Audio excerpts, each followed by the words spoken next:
So hello welcome all. बहुत late join किया बच्चे तुमने। चलो कोई बात नहीं, स्टार्ट करते हैं। अभी सिर्फ एक ही बच्चे ने ज्वाइन किया है और किसी ने ज्वाइन किया नहीं है, तो कोई बात नहीं, स्टार्ट करते हैं अपनी क्लास को यहीं से हम लोग। तो क्या क्या चीजें करनी है बेटा, ध्यान से देखना जरा, ध्यान से समझ के यहाँ पे हम लोगों को। तो केमिकल बॉन्डिंग हम लोग कर रहे थे, ठीक है। हम लोग क्या कर रहे थे, बेसिकली केमिकल बॉन्डिंग कर रहे थे। तो उसमें हम लोगों ने ऑक्टेट रूल पढ़ा था, तुम लोगों को मैंने ऑक्टेट रूल के बारे में बताया था थोड़ा सा, अगर तुम्हें ध्यान हो तो। ठीक है, तो ऑक्टेट रूल को ऑलरेडी हम लोगों ने यहाँ पे कवर कर लिया था। अब क्या करना है, इस ऑक्टेट रूल के अंदर ही हम लोगों को यहाँ पे कुछ चीजें कवर करनी है बेटा, जो इंपॉर्टेंट है हमारे पॉइंट ऑफ व्यू से। जैसे कि लिमिटेशन क्या है ऑक्टेट रूल का। तो सबसे पहले जो चीज हम करेंगे वो करेंगे लिमिटेशन क्या है ऑक्टेट रूल का। तो उसको हम लोग सबसे पहले यहाँ पे कवर करने वाले हैं, लिमिटेशन ऑफ ऑक्टेट रूल। तो मुझे जल्दी से ये बताओ, किसी को भी अभी तक ऑक्टेट रूल में कोई प्रॉब्लम है क्या? जो हम लोगों ने ऑक्टेट रूल किया था कल, उसमें अभी तक किसी को कोई भी प्रॉब्लम आई हो, कैसी भी? जल्दी बताओ, कंफर्म करो एक बार।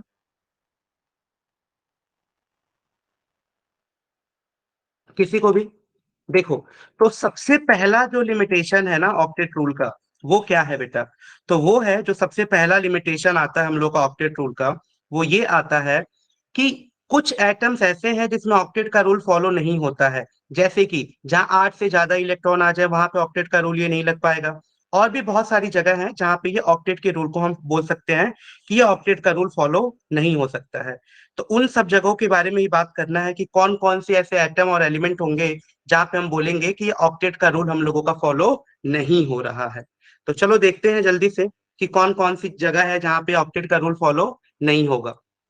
तो देखो बेटा, in some compound the number of electron surrounding the central atom is less than 8।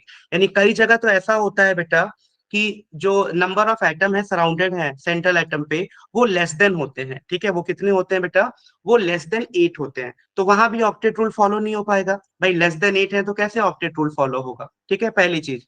दूसरा, this is specially the case with the element having less than 4 valence electron. ये उनके साथ ज्यादा होता है बेटा, स्पेशली उन इलेक्ट्रॉन्स के साथ having less than 4 valence electron, जिनके पास वैलेंस इलेक्ट्रॉन 4 से कम होते हैं। एक चीज। अब देखो एग्जांपल्स देख ले जरा इनके, कि कौन कौन से एग्जांपल्स है जहां पे आपको ये बिहेवियर देखने को मिलता है। ऐसे एग्जांपल जैसे कि LiCl हो गया आपका, BeH2 हो गया आपका, या BCl3 हो गया।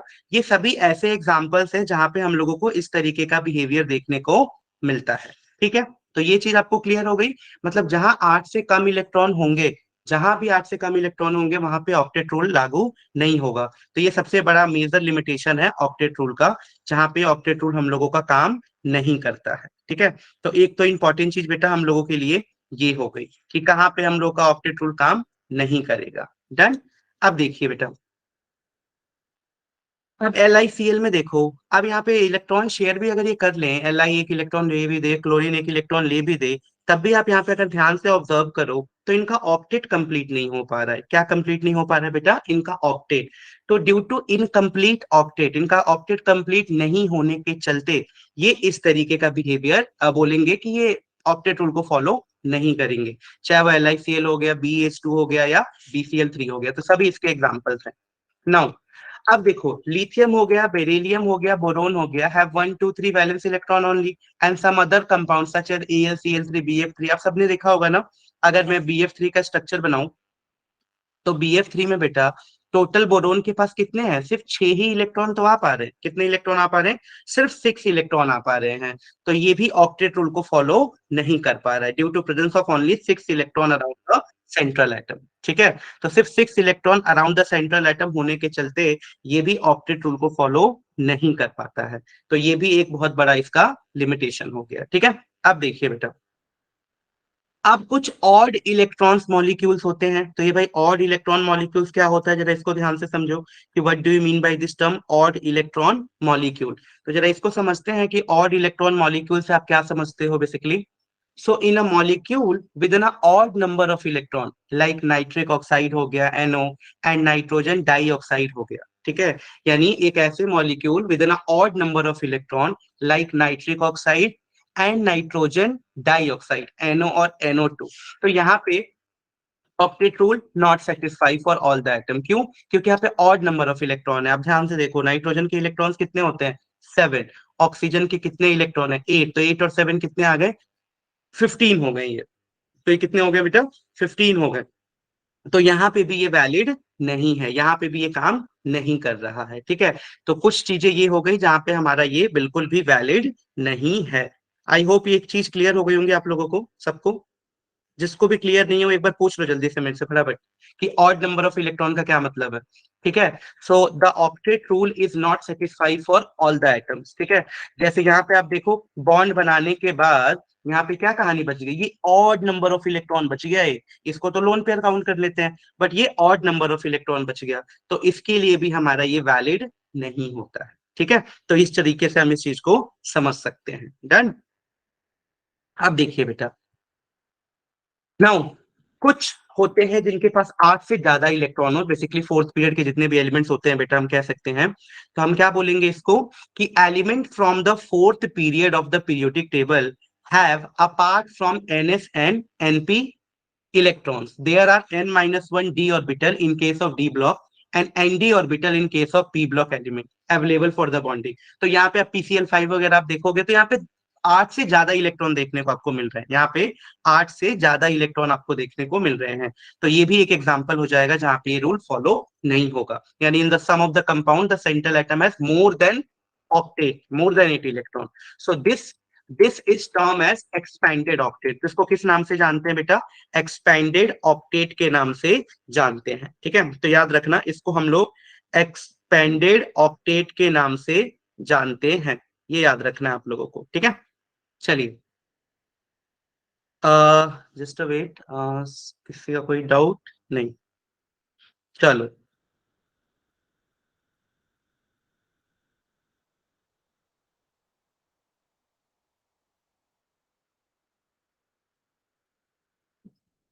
चलिए, तो ये कहानी तो क्लियर हो गई सबकी। चलो बहुत बढ़िया। Now some molecule with exceed octet, जैसे कि एग्जांपल मैंने बताया था अभी आपको, PCl5 हो गया, या ये देख लो आप यहाँ पे फटाफट, PCl5 के अलावा आप ये देख सकते हो, PF5 भी देख सकते हो। तो ये कुछ ऐसे मॉलिक्यूल हैं बेटा कि जहाँ पे 10 इलेक्ट्रॉन्स हैं अराउंड द फॉस्फोरस एटम। जहाँ पे कितने इलेक्ट्रॉन है around the phosphorus atom? 10 electrons. तो here 10 electrons around the phosphorus atom. ठीक है, यहाँ पे 10 इलेक्ट्रॉन है फॉस्फोरस एटम के अराउंड। काउंट कर सकते हो, देखो एक बॉन्ड में 2 इलेक्ट्रॉन होता है तो टोटल 5 बॉन्ड है। तो 5 बॉन्ड का मतलब क्या हुआ? यहाँ पे टोटल कितने इलेक्ट्रॉन है बेटा? टोटल 10 इलेक्ट्रॉन्स है, ये समझना है आपको। अब देखिए, अब सल्फर का केस ले लो, 16th ग्रुप का एलिमेंट ले लो, तो यहाँ पे कितने एलिमेंट्स आपको दिखाई दे रहे हैं? तो यहाँ पे आपको साफ साफ दिखाई दे रहे हैं कि यहाँ पे 12 इलेक्ट्रॉन है टोटल। कितने इलेक्ट्रॉन है बेटा? 12 इलेक्ट्रॉन। तो यहाँ पे टोटल हम लोगों को 12 इलेक्ट्रॉन्स दिखाई दे रहे हैं। ठीक है, तो ये सारा केस हो जाएगा हम लोगों का। सिमिलरली अगर मैं देखूं 12 electron around the sulphur atom भी हो सकता है, बिकॉज सल्फर की वैलेंस देखो क्या क्या ऑक्सीडेशन स्टेट शो करता है, +5 भी कर सकता है, 6 भी कर सकता है। ठीक है, तो इस तरीके का ऑक्सीडेशन स्टेट ये लोग शो करते हैं। तो क्लियर है ये चीज? चलो, अब आता है इंपॉर्टेंट एक बहुत ही, कि फॉर्मल चार्ज कैसे निकाला जाता है। ठीक है, ये बहुत बार पूछा जाता है कि how how will you calculate the formal charge. ठीक है, कि फॉर्मल चार्ज को निकालने का क्या तरीका होगा हम लोगों का, कि किस तरीके से हम लोग फॉर्मल चार्ज को कैलकुलेट कर सकते हैं। ठीक है, तो चलिए देखते हैं फॉर्मल चार्ज को निकालने का तरीका, कि फॉर्मल चार्ज को हम किस तरीके से कैलकुलेट कर सकते हैं। देखो, the formal charge of an atom is a polyatomic molecule or ion may be defined as the difference between the number of valence electron of that atom in an isolated or free state and number of electron assigned to that atom in the Lewis structure। तो इसी को बोलते हैं हम लोग। अब देखो इसमें एक इंपॉर्टेंट दो टर्म है जो आपको मैं बताऊंगा कि कौन सा फॉर्मूला आप यूज करोगे फॉर्मल चार्ज को निकालने के लिए। ठीक है, देखो मान लो किसी ने बोला कि CO3 ट्वाइस नेगेटिव आयन है, कल मैंने दिया था आपको कि इसका लेविस डॉट स्ट्रक्चर बना के लाना, दिया था ना। तो इसको दिया था मैंने कि इसका लेविस डॉट स्ट्रक्चर आप लोग बना के लाना। तो अगर आप ध्यान से देखो, तो अब फॉर्मल चार्ज का मतलब क्या हुआ कि आपको इंडिविजुअली हर कार्बन पे, हर ऑक्सीजन पे, यहाँ पे 3 ऑक्सीजन दिख रहे हैं, 1 कार्बन दिख रहा है, तो सब पे इंडिविजुअल इंडिविजुअल कितना चार्ज है, इसी को हम लोग डिफाइन करते हैं अपने फॉर्मल चार्ज से। ठीक है, इसी को हम डिफाइन करते हैं फॉर्मल चार्ज की कैटेगरी से, कि हाँ भाई फॉर्मल चार्ज हमारा क्या होगा क्या नहीं होगा। ठीक है, तो ये फॉर्मल चार्ज को डिफाइन करने का हमारा तरीका होता है। ठीक है, चलिए आगे बढ़ते हैं। अब कौन सा फॉर्मूला यूज करेंगे हम फॉर्मल चार्ज को कैलकुलेट करने के लिए? तो कौन सा फॉर्मूला हम लोग यूज करने वाले हैं बेटा फॉर्मल चार्ज को कैलकुलेट करने के लिए? So formal charge is equal to total number of valence electron in an free atom. याद रखना, total number of valence electron in an free atom, ठीक है, minus minus total number of non bonding, that is lone pair of electron कितने हैं वहां पे, इसको तो आपको कर देना है माइनस, ठीक है, ओके, माइनस उसके बाद क्या करना है बेटा, half the total number of bond pair of electron, ठीक है, half the total number of bond pair of electron, ठीक है। तो ये कहानी हो जाएगी हमारा फॉर्मल चार्ज निकालने की। समझ आ गया सबको किस तरीके से हम लोग फॉर्मल चार्ज निकाला करेंगे? तो इस तरीके से हम लोग फॉर्मल चार्ज को अपना कैलकुलेट करेंगे, ठीक है। तो ये तरीका हो जाएगा हम लोगों का फॉर्मल चार्ज को कैलकुलेट करने का, ठीक है।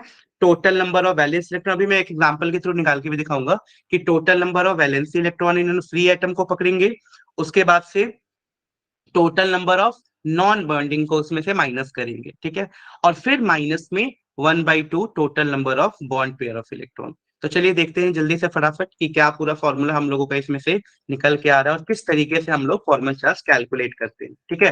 तो सबसे पहला एग्जांपल हम लेंगे ओजोन मॉलिक्यूल का। तो सबसे पहले हम लोग ओजोन के केस में देखेंगे कि फॉर्मल चार्ज किस तरीके से निकाला जाता है। किसके केस में बेटा? ओजोन के केस में। तो चलिए देखते हैं जल्दी से कि ओजोन के केस में हम किस तरीके से अपने फॉर्मल चार्ज को कैलकुलेट करेंगे, राइट।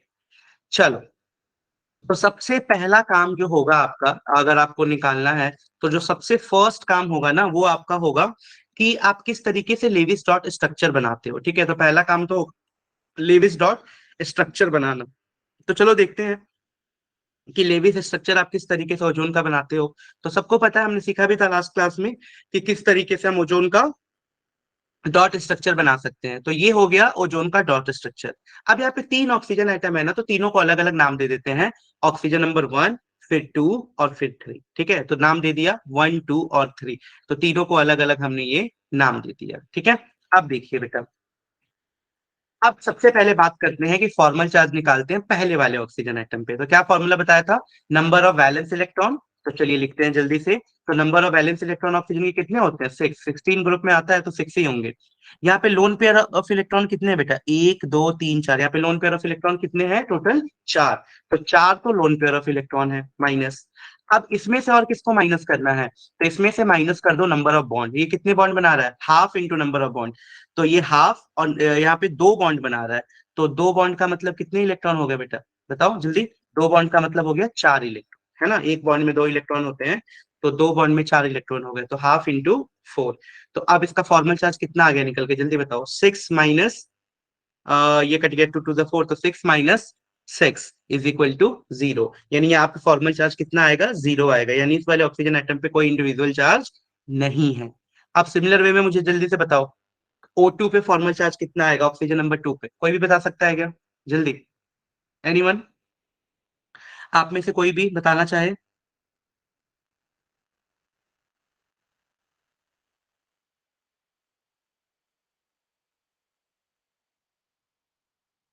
कोई भी? फॉर्मल चार्ज ऑक्सीजन 2 पे कितना आएगा? जल्दी से कमेंट करो फटाफट। फॉर्मल चार्ज ऑक्सीजन नंबर 2 में,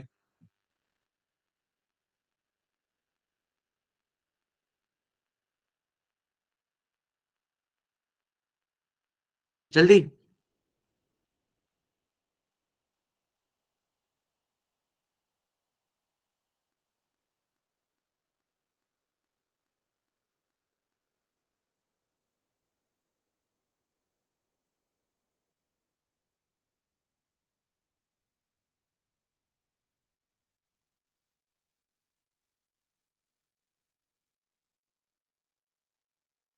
नहीं? चलो देखो मैं बताता हूँ फिर। अगर आपको फॉर्मल चार्ज ऑक्सीजन 2 पे निकालना है, सिंपल वही तरीका करेंगे। सबसे पहले क्या करेंगे, हम ऑक्सीजन लेंगे और इस पे लिखेंगे नंबर ऑफ इलेक्ट्रॉन। तो कितने हैं ऑक्सीजन में number of valence electron? Again 6 है। ऑक्सीजन 2 पे बेटा लोन पेयर ऑफ इलेक्ट्रॉन्स कितने हैं? तो यहाँ पे लोन पेयर ऑफ इलेक्ट्रॉन्स 2 है। लोन पेयर ऑफ इलेक्ट्रॉन्स कितना है? 2। तो लिखेंगे 2 माइनस हाफ हो जाएगा, इनटू कितने इलेक्ट्रॉन्स हैं बॉन्ड के द्वारा। तो देखो ये तीन बॉन्ड बना रहा है, एक दो बॉन्ड इधर एक बॉन्ड इधर, तो तीन बॉन्ड में कितने इलेक्ट्रॉन हो जाएंगे, छह इलेक्ट्रॉन। एक बॉन्ड में दो इलेक्ट्रॉन होते हैं, तो छह हो गए। तो ये कितना हो गया, six, and two three the six, तो six minus five is equal to minus one. ठीक है, सॉरी प्लस वन। तो सिक्स माइनस फाइव कितना हो गया, प्लस वन। तो इस तरीके से इसका भी फॉर्मल चार्ज निकल गया, तो जीरो आ गया, प्लस वन आ गया। अब इसी तरीके से तीसरे का निकालो, तो वैलेंस इलेक्ट्रॉन अगेन हमारा कितना हो जाएगा, सिक्स।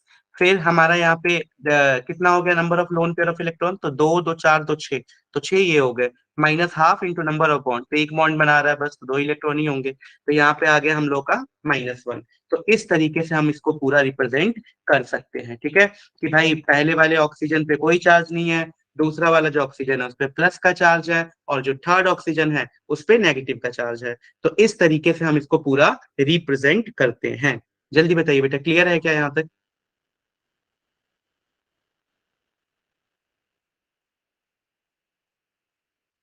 डन। चलो गुड। अब थोड़ा सा देख लो resonance Lewis structure of ozone, है ना। तो इसमें रेजोनेंस का क्या काम है बेटा, रेजोनेंस बोलते किसको है? तो बेटा ऐसे मॉलिक्यूल का डायग्राम है, ऐसा लेविस डॉट स्ट्रक्चर जिसमें डिफरेंट डिफरेंट स्ट्रक्चर पॉसिबल हो। जैसे कि आप ध्यान से देखो, अगर मैं इस ऑक्सीजन की बात करूं तो डबल बॉन्ड मैंने जब यहाँ रखा तो सेकंड वाले ऑक्सीजन पे प्लस चार्ज आया, और फर्स्ट वाला ऑक्सीजन जो था वो न्यूट्रल था। अब सेकंड स्टेप में क्या हो जाएगा कि डबल बॉन्ड आ जाएगा यहाँ, सिंगल बॉन्ड आ जाएगा यहाँ। तो अब सेकंड वाले ऑक्सीजन पे तो पॉजिटिव ही रहा, लेकिन फर्स्ट वाले ऑक्सीजन पे नेगेटिव चार्ज हो गया। तो ऐसे स्ट्रक्चर जिसमें ये चीज पॉसिबल होती है कि आप डबल बॉन्ड को शिफ्ट कर सको आगे, उसी को हम लोग बोलते हैं रेजोनेंस स्ट्रक्चर। ठीक है, रेजोनेंस का मतलब यही होता है कि सेम जैसे बेंजीन आपने देखा होगा, तो आप बेंजीन में क्या देखते हो कि तीन बॉन्ड्स होते हैं, उन बॉन्ड्स को आप कहीं भी बदल सकते हो, है ना, अल्टरनेट कहीं भी लगा सकते हो। तो इन सबको रेजोनेंस स्ट्रक्चर हम लोग बोलते हैं। रेजोनेंस के चलते होता क्या है बेटा, तो रेजोनेंस के चलते अगर मैं बोलूँ ना कि कोई बोले कि मेरे पास ओजोन के मॉलिक्यूल हैं, तो नॉर्मली तो आप ये बोलोगे ना कि ओजोन के मॉलिक्यूल हैं तो ऐसा स्ट्रक्चर होगा, डबल बॉन्ड और सिंगल बॉन्ड। और हम सबको पता है कि जो डबल बॉन्ड होते हैं उनका बॉन्ड लेंथ क्या होता है, थोड़ा सा छोटा होता है, और जो सिंगल बॉन्ड होते हैं वो थोड़े से बड़े होते हैं, है ना। डबल बॉन्ड का बॉन्ड लेंथ छोटा होता है। लेकिन बड़ा इंटरेस्टिंग चीज ऑब्जर्व किया गया कि जब ओजोन के सभी बॉन्ड लेंथ को नापा गया ना, मतलब किसी भी डिवाइस से, तो ऐसा पाया गया कि ऑक्सीजन ऑक्सीजन के सारे बॉन्ड, चाहे वो डबल बॉन्ड या सिंगल बॉन्ड, वहां पे कुछ नहीं पता, वहां पे सभी बॉन्ड इक्वल लेंथ के आ रहे हैं, बराबर आ रहे हैं। तो इससे क्या पता लगा कि जहां भी रेजोनेंस देखने को मिलता है वहां पे ना तो कोई बॉन्ड कंप्लीटली डबल होता है, ना कोई बॉन्ड कंप्लीटली सिंगल होता है। तो इसको हम बेटर इस तरीके से रिप्रेजेंट करते हैं, इस तरीके से, समझ गए, इस तरीके से, कि ना तो ये पार्शियली, मतलब ना तो ये कंप्लीटली डबल है ना वो कंप्लीटली सिंगल है, ये पार्शियली डबल और पार्शियल पार्शियल बॉन्ड है, मतलब यहाँ पे। ठीक है, तो दोनों पे थोड़ा थोड़ा थोड़ा थोड़ा डबल बॉन्ड का करेक्टर है, कहीं पे एक जगह पे डबल बॉन्ड स्टिक नहीं हो रहा, वो रोटेट करता रहा है, घूम रहा है। तो इसीलिए हम बोलते हैं कि रेजोनेंस के चलते ओजोन के मॉलिक्यूल में जितने भी ये बॉन्ड लेंथ होंगे वो सब बराबर होंगे, एक जैसे होंगे। ठीक है, बराबर देखने को मिलते हैं। समझ आ गया? बताइए जल्दी एक बार।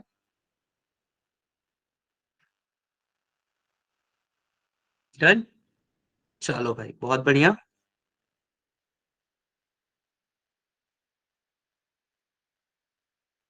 चलो गुड।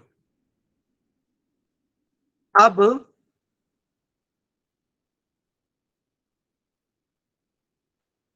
ठीक है, इसी को कॉनिकल फॉर्म भी बोलते हैं बेटा। यहाँ पे किसी को भी डाउट हो तो एक बार जल्दी से बताओ भाई, जिसको कुछ भी डाउट हो तो एक फटाफट बताइए डाउट।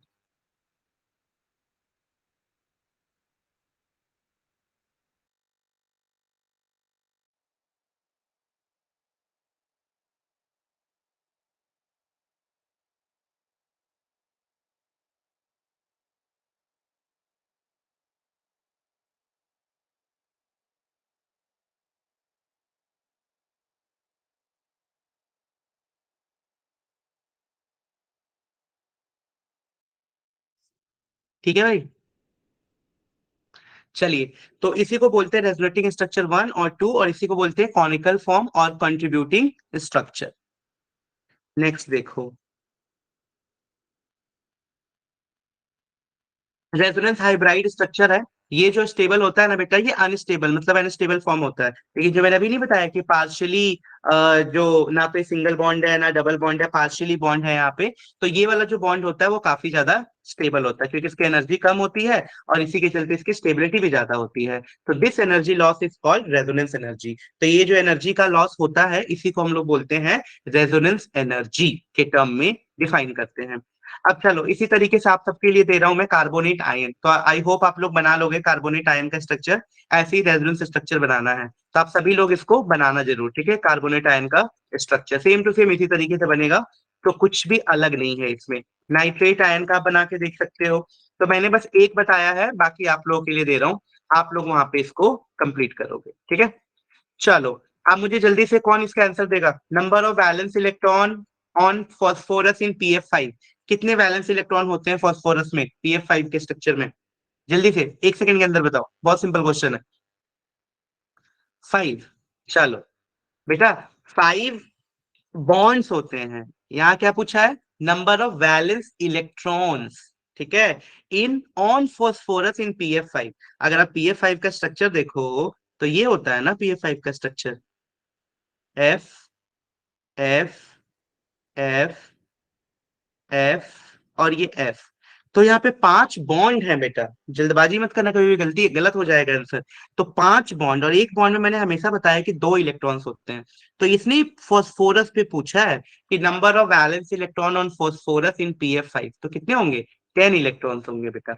चलो अब इसका आंसर दो, number of valence electron on sulphur in H2SO4।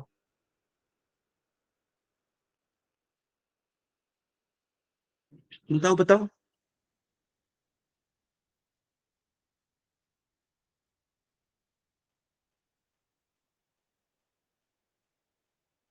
Number of valence electron on sulphur in H2SO4, anyone? Yes बोलो, क्या होगा? H2SO4 का डायग्राम भूल गए?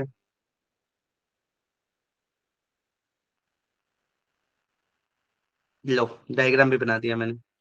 अब तो बता दो, कितने नंबर ऑफ वैलेंस इलेक्ट्रॉन होंगे H2SO4 में सल्फर के ऊपर, बॉन्ड गिनो। 12, वेरी गुड, ठीक है। तो बिल्कुल सही बताया बेटा, 12 इलेक्ट्रॉन। चलो फॉर्मल चार्ज वाला तो मैंने आप लोग को दे ही दिया है, तो आप खुद निकालना और फिर इसके आंसर्स करना, ठीक है। अब थोड़ा सा बात कर लेते हैं आयोनिक बॉन्ड के बारे में। तो आयोनिक बॉन्ड हमारा क्या होता है, तो basically the bond formed by the complete transfer of one और more electrons from one atom to another atom is called ionic or electrovalent bond, है ना। यानी एक ऐसा बॉन्ड बनता है जहां पे कंप्लीट ट्रांसफर होता है इलेक्ट्रॉन का, वन और मोर इलेक्ट्रॉन्स का, from one atom to another atom is called ionic और इलेक्ट्रोवैलेंट बॉन्ड। उसी को हम लोग आयोनिक या इलेक्ट्रोवैलेंट बॉन्ड के नाम से जानते हैं, ठीक है। दोनों का नाम सेम ही है बेटा, कई लोग इसको आयोनिक बॉन्ड बोलते हैं, इलेक्ट्रोवैलेंट बॉन्ड बोलते हैं, दोनों सेम चीज है कि जहाँ पे कंप्लीट ट्रांसफर ऑफ इलेक्ट्रॉन करके बॉन्ड बनता है उसी को आयोनिक बॉन्ड बोलते हैं। जैसे कि NaF हो गया, NaCl हो गया, कैल्शियम क्लोराइड हो गया, मैग्नीशियम ऑक्साइड हो गया, कैल्शियम सल्फाइड, Na2S, ये सभी के सभी इसी के एग्जाम्पल, ठीक है। ये देखो NaF दिख रहा है आप लोगों को, यहाँ पे Na ने अपना एक इलेक्ट्रॉन दे दिया फ्लोरीन को, फ्लोरीन ने उस इलेक्ट्रॉन को एक्सेप्ट कर लिया, और देखो किस तरीके से इनका बॉन्ड बन गया। उसने इलेक्ट्रॉन को लिया इसीलिए नेगेटिव चार्ज, और इसने इलेक्ट्रॉन को दिया इसीलिए इसके ऊपर पॉजिटिव चार्ज आ गया। तो इस तरीके से NaF का फॉर्मेशन हो जाता है।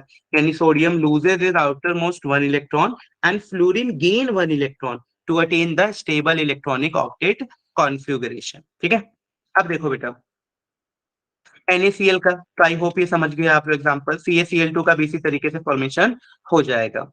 अब फॉर आयनिक बॉन्ड का फॉर्मेशन किन बातों पे डिपेंड करता है, यानी formation of ionic compound which primarily depend upon, पहला the ease of formation of positive and negative ions from respective neutral atom, है ना।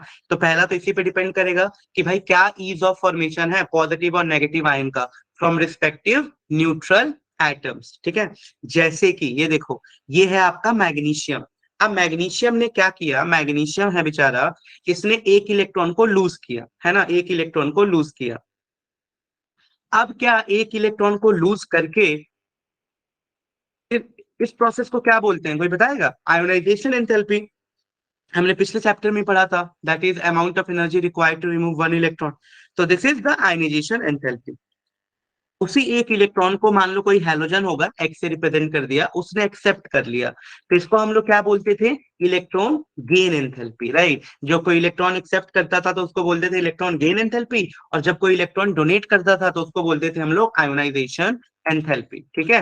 अब देखिए बेटा आयनिक बॉन्ड फॉर्मेशन में, so for example formation of ionic bonds are favored between the metals of group 1 and 2 जिसकी ionization enthalpy बहुत कम होती है, and group 16th and 17th of the non metal जिनकी इलेक्ट्रॉन गेन एंथैल्पी बहुत ज्यादा होती है।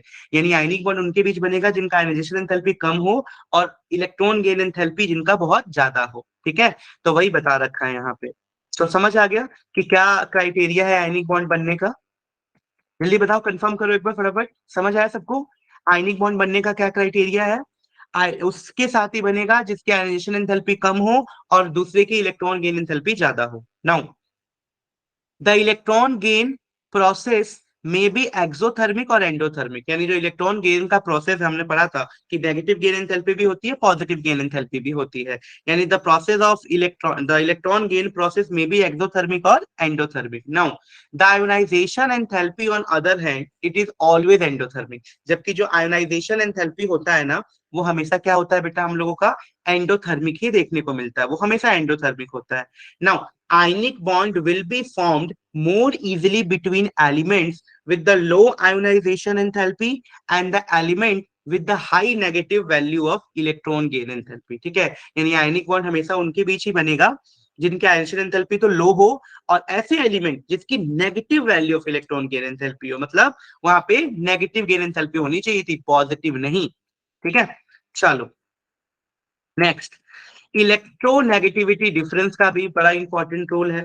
Since a complete transfer of an electron from a less electropositive atom to more electronegative atom required for the formation of an ionic compound, है ना। इसीलिए यहाँ पे इलेक्ट्रोनेगेटिविटी डिफरेंस का भी बड़ा इंपॉर्टेंट रोल है कि भाई अगर वो इलेक्ट्रोनेगेटिव होगा तभी तो इलेक्ट्रॉन को खींचेगा, क्योंकि वो तो चाहता है मैं एक इलेक्ट्रॉन कंप्लीट दे दूं, बट लेने वाला भी तो चाहिए जो पूरा एक इलेक्ट्रॉन ले सके। यानी the electronegativity difference between the atom forming the bonds must also be appreciably high, दोनों के बीच इलेक्ट्रोनेगेटिविटी भी काफी अच्छी खासी होनी चाहिए। नाउ अब इसमें दो इंपॉर्टेंट टर्म आता है, लैटिस और हाइड्रेशन, तो दोनों को समझते हैं। तो लैटिस एंथैल्पी का मतलब होता है higher lattice enthalpy lead to greater stability of the ionic compound. देखो लैटिस एंथैल्पी होता क्या है कि जब आप एक मोल आयनिक कंपाउंड को, ध्यान से सुनना, एक मोल आयनिक कंपाउंड मतलब NaCl ले लो, तो जब आप एक मोल आयनिक कंपाउंड को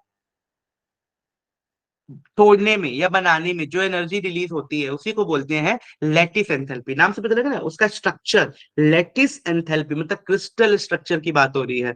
यानी higher the latter lattice enthalpy, मैं बोल रहा हूँ कि भाई कोई भी आयनिक कंपाउंड है उसकी लैटिस एंथैल्पी बहुत ज्यादा है, इसका मतलब क्या है कि वो स्टेबिलिटी उस आयनिक कंपाउंड की बहुत ज्यादा है। यानी higher the lattice enthalpy greater the stability.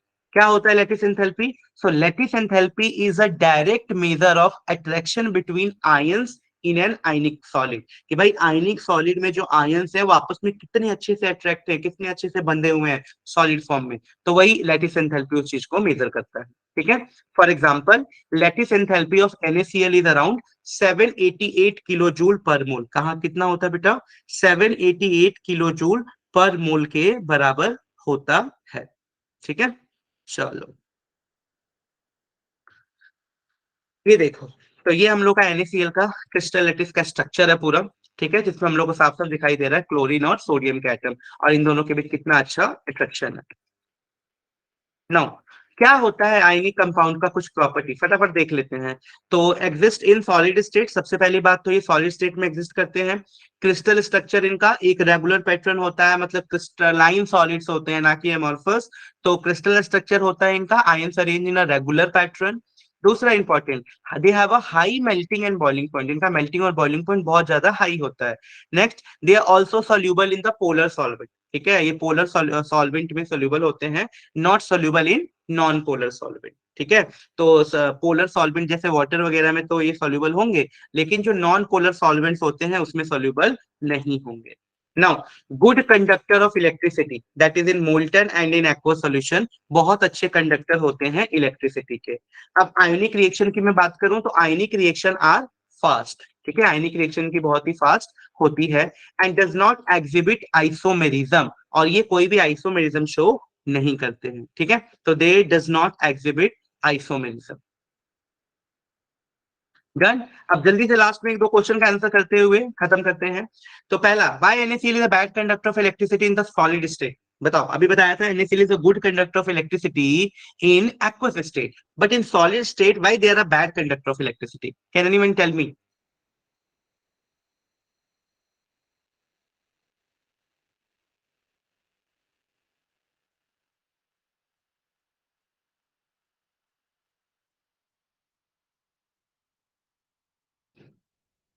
Anyone?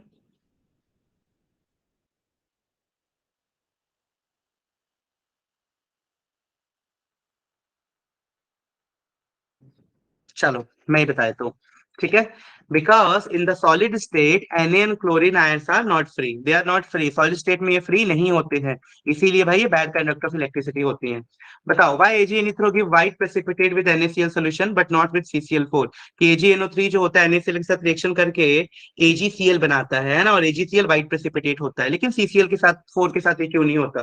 Because NaCl is an ionic compound and due to ionization in the polar solvent that is water, chlorine ion of NaCl combine with Ag plus ion to form AgCl. But CCl4 being a covalent compound does not give chlorine ions by ionization. That's why वहां पे AgCl बनेगा ही नहीं, इसीलिए वो AgCl का precipitate वहां नहीं बनता है, जबकि यहाँ पे बनता है, ठीक है। तो आई होप सबको समझ आ गया होगा और किसी को कोई डाउट भी नहीं होगा। तो नेक्स्ट मिलते हैं और फिर वहां डिस्कस करेंगे हम लोग, ठीक है। कोई डाउट हो तो पूछ लो एक बार फटाफट जल्दी से। और बेटा सबसे एक रिक्वेस्ट है सभी लोगों से, प्लीज क्लास को टाइम पे ज्वाइन किया करो। 3 o'clock की टाइमिंग है आप लोगों की, आप लोग 3:10 3:15 तक आ रहे हो, तो इससे हम लोग का जितना हम डिसाइड करते हैं उतना पूरा नहीं हो पाता है। तो it's an humble request to all of you कि प्लीज 3 o'clock क्लास को एग्जैक्टली ज्वाइन कर लिया करो, एटलीस्ट 2 मिनट पहले ही आ जाया करो। मैं 5 मिनट तक वेट करता हूँ कि चलो अब कोई बच्चा आ रहा है, then we are going to start. तो ऐसे करते करते हमारा टाइम बहुत वेस्ट हो जाता है, ठीक है। आज भी 3:10 पे एक बच्चा आया, देन वी आर हमने इस क्लास को स्टार्ट किया। तो इट्स ना हम्बल रिक्वेस्ट, सभी लोग प्लीज क्लास को टाइम पे अटेंड किया करो, ठीक है।